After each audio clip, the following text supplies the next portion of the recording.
It plays more like a movie trailer than anything else. This is how Mars One announced the 100 finalists for its 2024 mission to Mars. Of these 100 people, as many as 40 will ultimately be selected for the privately funded mission, and their bios on the website read something like those of participants on a reality TV show. There's a reason for that. Mars One wants to make the entire process of the mission, from selecting its astronauts to landing on the Red Planet, an ongoing global media event in order to draw in funds for the project. And the cast of characters it's selected for the final 100 is very, very broad. The group includes representatives from 36 different countries, with ages spanning from 19 to 60, and occupations ranging from stand-up comedy to astrophysics. A quick look at the final 100 reveals the US provided the most candidates with 33, followed by Australia with 7, South Africa with 6, and the United Kingdom and Russia tied with 5 each. The diversity is partly down to the fact Mars One issued an open invitation to anyone in the world who met its base criteria, including this man from Poland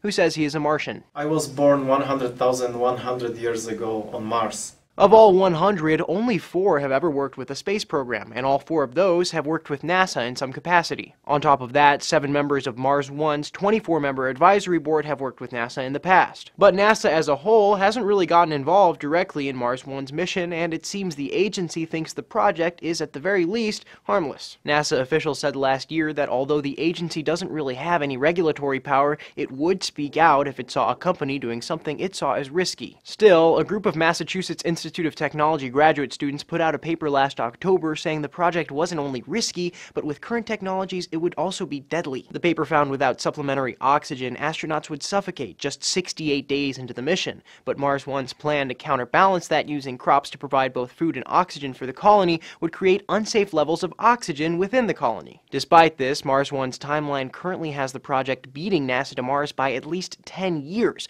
although that's subject to change. The project originally aimed to reach Mars by 2023 instead of 2024, and not only planned to select its 40 final astronauts by 2013, but also planned to have them in training by 2014. For Newsy, I'm Sebastian Martinez.